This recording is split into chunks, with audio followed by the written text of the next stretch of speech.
महाराजांनी सांगितलेले कलियुगाचे भयानक सत्य। जय गुरुमाऊली, जय सियाराम। भक्त हो, आज जी गोष्ट मी सांगणार आहे ती केवळ कथा नाही, ती आपल्या प्रत्येकाच्या आयुष्याचा आरसा आहे। ही घटना अनेक वर्षांपूर्वीची आहे। एका डोंगराच्या पायथ्याशी महाराजांचा भव्य सत्संग सुरू होता। हजारो भक्त दूरदूरवरून आले होते।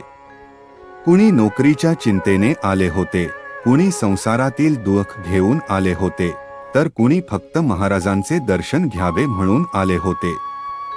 महाराज व्यासपीठावर बसले होते। त्यांच्या चेहऱ्यावर विलक्षण तेज होते। अचानक गर्दीतून एक तरुण उठला। त्याच्या डोळ्यात अश्रू होते।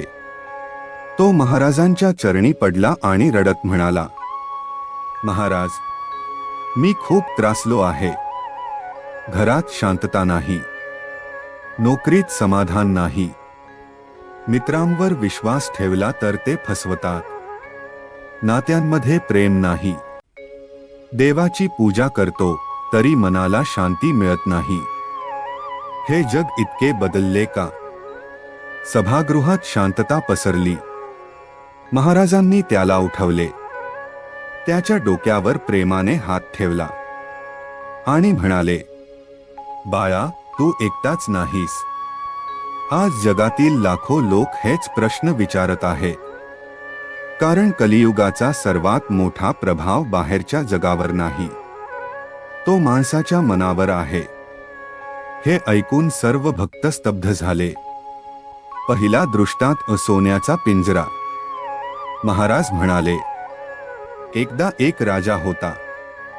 त्याच्याकडे प्रचंड संपत्ती होती। राजाने एक सुंदर पक्षी पकडला।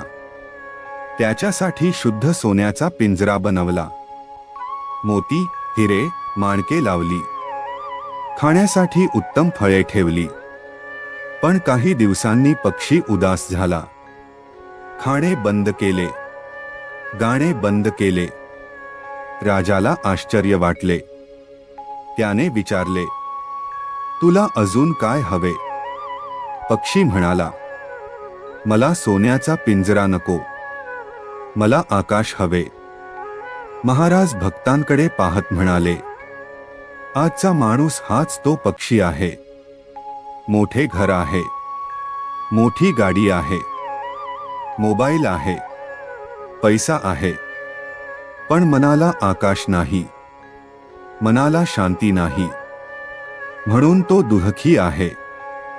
हे ऐकून अनेक भक्तांच्या डोळ्यात पाणी आले।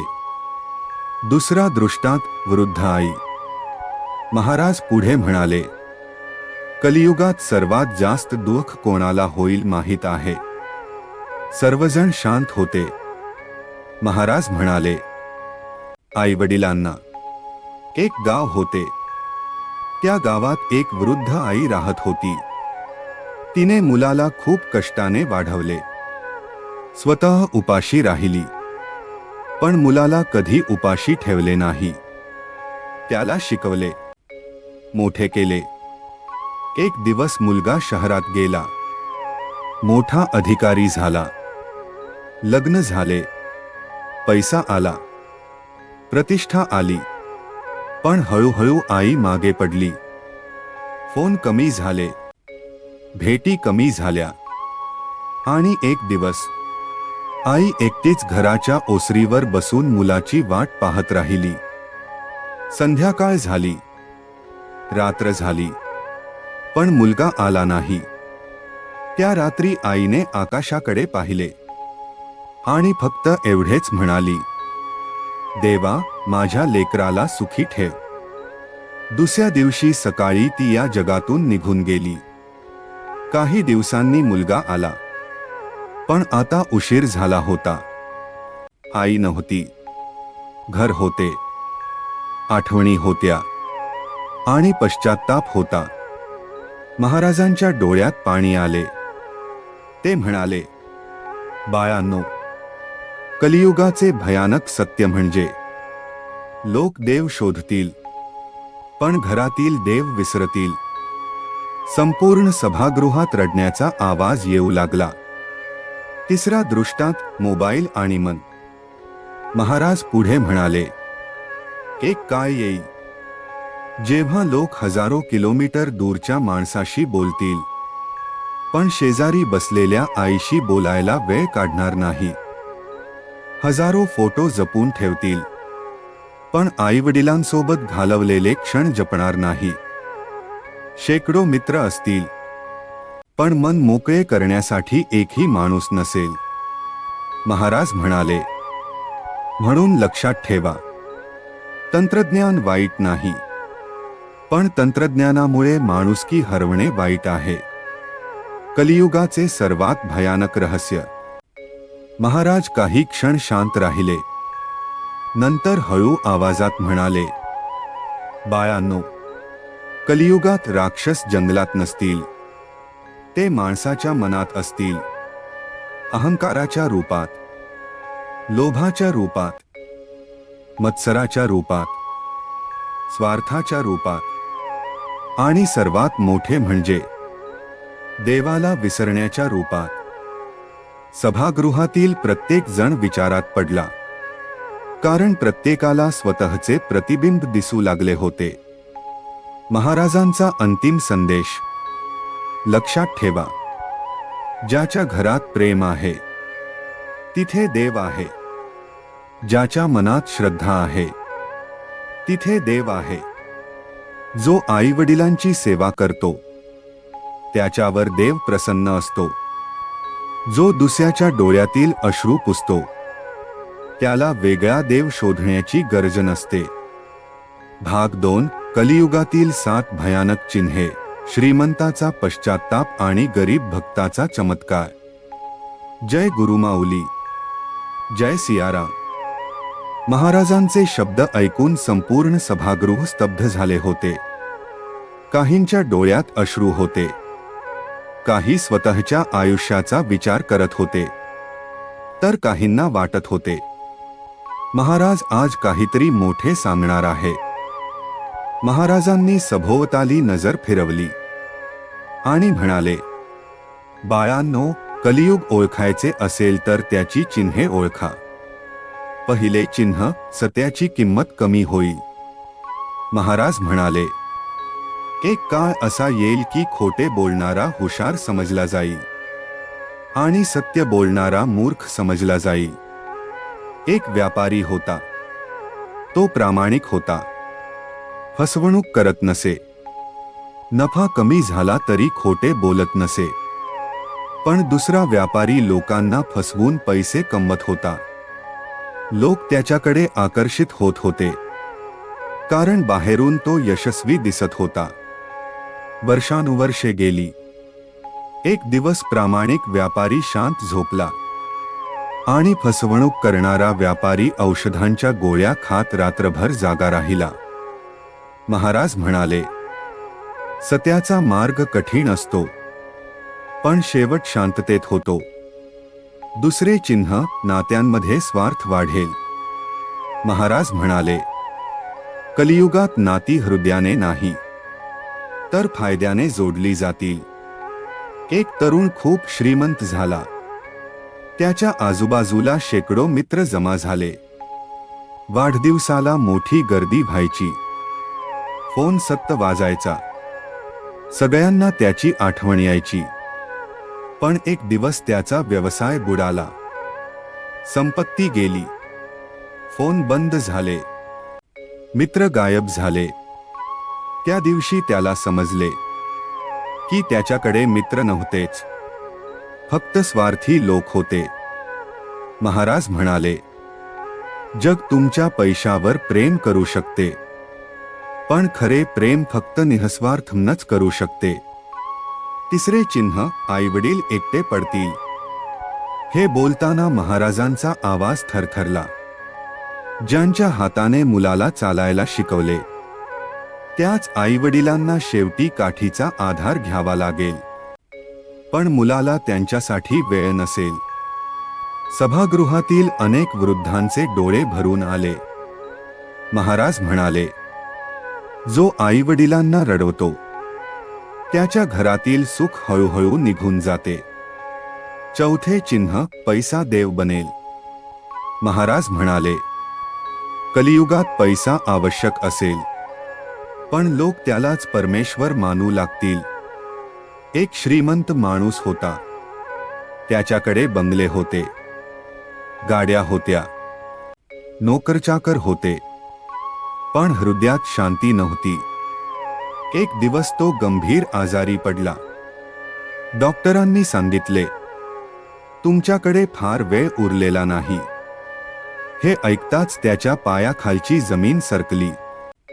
तो रडू लागला, माझ्याकडे इतका पैसा आहे, पण मला एक दिवस जास्त जगता येईल का? डॉक्टर शांत होते, कारण मृत्यू पैशाने विकत घेता येत नाही.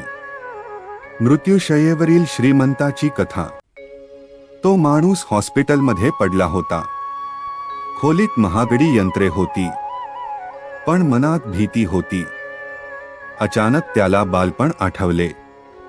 आईची माया आठवली, वडिलांचे कष्ट आठवले, मित्रांसोबतचे दिवस आठवले, आणि त्याला जाणवले की आयुष्यभर तो पैशाच्या मागे धावत राहिला, पण जगायलाच विसरला. त्याच्या डोळ्यातून अश्रू वाहू लागले. तो म्हणाला, देवा, मला अजून एक संधी दे. मी आईला वेळ देईन, मी गरिबांना मदत करीन, मी मनापासून जगे. पण वेळ निघून गेली होती. महाराज म्हणाले, मृत्यूच्या दारात उभे राहिल्यावर माणूस कधीच म्हणत नाही, अजून पैसा हवा होता. तो फक्त एवढेच म्हणतो, अजून थोडे जगायला हवे होते. पाचवे चिन्ह, मनाची शांतता हरवेल. महाराज म्हणाले, कलियुगातील सर्वात मोठी गरिबी पैशाची नाही, तर मनःशांतीची आहे. आज माणूस मऊ गादीवर झोपतो, पण झोप लागत नाही. मोठ्या घरात राहतो, पण घरात आनंद नसतो. महाग फोन असतो, पण बोलायला माणूस नसतो. हेच कलियुगाचे दुःख आहे. गरीब भक्ताचा चमत्कार. एका गावात रामू नावाचा गरीब भक्त राहत होता. कच्चे घर, फाटके कपडे, 2 वेळच्या जेवणाचीही चिंता, पण ओठांवर सत्य नामस्मरण. श्रीराम जय राम, जय जय राम. गावातील लोक त्याची थट्टा करत, देवाचे नाव घेऊन पोट भरते का? ते हसायचे, पण रामू फक्त हसायचा. एक दिवस भयंकर दुष्काळ पडला. गावातील श्रीमंत चिंतेत पडले. पैसा असूनही उपाय नव्हता. रामू मात्र शांत होता. त्याने फक्त देवावर विश्वास ठेवला. काही दिवसांनी अचानक मदतीचा मोठा ट्रक गावात आला. अन्नधान्य वाटले गेले. रामूच्या घरातही अन्न आले. तो रडू लागला. आकाशाकडे पाहून म्हणाला, देवा, तू उशीर करतोस, पण अंधारात सोडत नाहीस. हे ऐकून गावकरीही रडले. 6वे चिन्ह, भक्तीवर शंका घेतली जाईल. महाराज म्हणाले, लोक देवाला प्रश्न विचारतील, पण स्वतःच्या कर्मांना नाही. भक्तीची थट्टा करतील, पण दुःख आल्यावर देवाकडेच धावतील. 7वे आणि सर्वात भयानक चिन्ह. महाराज काही क्षण शांत राहिले. संपूर्ण सभागृह शांत झाले आणि ते म्हणाले, कलियुगाचे सर्वात भयानक चिन्ह म्हणजे माणूस स्वतःला विसरेल. तो कोण आहे, का जन्माला आला, याचाच त्याला विसर पडेल. आणि जो स्वतःला विसरतो, तो देवालाही विसरतो. पुढे काय? महाराज आता एक अशी कथा सांगणार होते, जी ऐकून संपूर्ण सभागृह रडले. एका मुलाने वृद्ध आईला घराबाहेर काढले आणि काही वर्षांनी त्याच्यावर काय संकट आले, हे ऐकून हजारो भक्तांच्या डोळ्यात अश्रू आले. भाग 3, अंतिम भाग. आईचे अश्रू, मुलाचा पश्चात्ताप आणि कलियुगातून वाचण्याचा मार्ग. जय गुरुमाऊली. जय सियाराम. महाराज काही क्षण शांत बसले होते. सभागृहात इतकी शांतता होती की एखाद्या माणसाचा श्वासही ऐकू येत होता. मग महाराज हळू आवाजात बोलू लागले. बाळांनो, आता मी तुम्हाला अशी घटना सांगणार आहे जी ऐकून तुमच्या डोळ्यात पाणी आल्याशिवाय राहणार नाही. आईला घराबाहेर काढणारा मुलगा. एका गावात शांता नावाची वृद्ध आई राहत होती. पती लवकरच वारले होते. एकुलता एक मुलगा. त्याच्यासाठी तिने आयुष्यभर कष्ट केले. लोकांच्या शेतात मजुरी केली, उन्हात राबली, पावसात भिजली, पण मुलाला कधी दुःख लागू दिले नाही. स्वतः उपाशी राहिली, पण मुलाला पोटभर जेवू घातले. स्वतः फाटके कपडे घातले, पण मुलासाठी नवीन कपडे आणले. वर्षे गेली. मुलगा मोठा झाला, शहरात गेला, नोकरी मिळाली, लग्न झाले आणि हळूहळू आई ओझे वाटू लागली. एक दिवस सुनेने रागाने म्हटले, तुमच्या आईमुळे घरात जागाच राहत नाही, त्यांना वृद्धाश्रमात पाठवा. मुलगा शांत राहिला. तो आईसाठी उभा राहिला नाही. काही दिवसांनी त्याने आईचा हात धरला आणि घराबाहेर आणले. आईच्या डोळ्यात अश्रू होते. ती फक्त एवढेच म्हणाली, बाळा, मी तुला 9 महिने पोटात ठेवले, आयुष्यभर हृदयात ठेवले. आज मी तुझ्या घरात मावत नाही का? मुलगा नजर चुकवत राहिला. आईने आकाशाकडे पाहिले आणि म्हणाली, देवा, माझ्या मुलाला सुखी ठेव. हे बोलून ती निघून गेली. कर्माचे चक्र. काही वर्षे गेली. मुलाचा व्यवसाय खूप मोठा झाला. पैसा आला, बंगला आला, प्रतिष्ठा आली. त्याला वाटले, मी जिंकलो. पण कर्म शांत बसले नव्हते. एक दिवस अचानक व्यवसायात मोठे नुकसान झाले. कर्ज वाढले, मित्र दूर गेले, नातेवाईकांनी साथ सोडली. ज्यांच्यासाठी त्याने आईला दूर केले, तेच लोक त्याला दोष देऊ लागले. तेच लोक त्याला दोष देऊ लागले. आणि एक दिवस त्याचा स्वतःचा मुलगा त्याच्यावर ओरडला, तुमच्यामुळे माझे आयुष्य खराब झाले. हे ऐकताच तो हादरला, कारण हीच वाक्ये त्याने आपल्या आईसाठी वापरली होती. त्या रात्री त्याला झोप लागली नाही. आई आठवत राहिली. तिचे प्रेम आठवत राहिले. तिचे अश्रू आठवत राहिले. शोध सुरू झाला. दुसऱ्या दिवशी सकाळी तो आईला शोधायला निघाला. एक गाव, दुसरे गाव, तिसरे गाव, अनेक वृद्धाश्रम, अनेक मंदिरे, अनेक लोकांना विचारले, पण आई सापडली नाही. महिने गेले, वर्ष गेले, शोध सुरूच राहिला. शेवटी एका छोट्या मंदिराजवळ त्याला एक वृद्ध स्त्री दिसली. ती शांतपणे रामनाम घेत बसली होती. तो धावत गेला, आईच्या चरणी पडला आणि मोठ्याने रडू लागला, आई, मला माफ कर, मी खूप मोठी चूक केली. आईचे उत्तर. आईने थरथरत्या हाताने त्याच्या डोक्यावर हात ठेवला आणि म्हणाली, बाळा, आईच्या हृदयात राग नसतो. आई फक्त प्रेम करते. ज्या दिवशी तू मला घराबाहेर काढले, त्या दिवशीही मी तुझ्यासाठी देवाकडे प्रार्थना केली होती.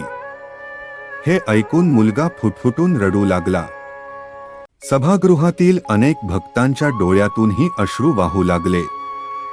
महाराजांचा अंतिम दृष्टांत. महाराज म्हणाले, बाळांनो, कलियुगात माणूस चंद्रावर जाईल, पण स्वतःच्या अंतःकरणात जाणार नाही. मोठमोठ्या इमारती उभ्या राहतील, पण नाती कोसळतील.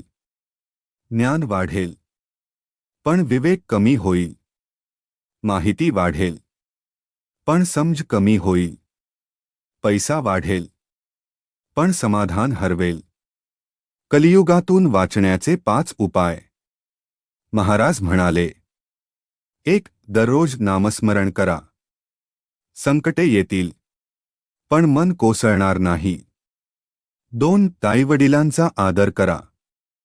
घरातील देव जपला तर बाहेरचा देव स्वतः धावत येतो. 3. कुणाचे मन दुखवू नका. दुसऱ्याच्या डोळ्यातील अश्रू आपल्या कर्मात जमा होतात. 4. अहंकार टाळा. अहंकार हा कलियुगातील सर्वात मोठा राक्षस आहे. 5. देवावर विश्वास ठेवा. वेळ कठीण असली तरी देवाचा हात कधी सुटत नाही. अंतिम संदेश. महाराज शेवटी उभे राहिले. त्यांच्या डोळ्यात करुणा होती आणि ते म्हणाले, बाळांनो, कलियुग भयानक नाही. भयानक आहे देव विसरणे. गरिबी भयानक नाही. भयानक आहे समाधान हरवणे. मृत्यू भयानक नाही. भयानक आहे जगत असताना प्रेम करणे. लक्षात ठेवा, जेव्हा तुमच्या आयुष्याचा शेवटचा दिवस येईल तेव्हा तुमचे पैसे तुमच्यासोबत येणार नाहीत. तुमची पदे तुमच्यासोबत येणार नाहीत.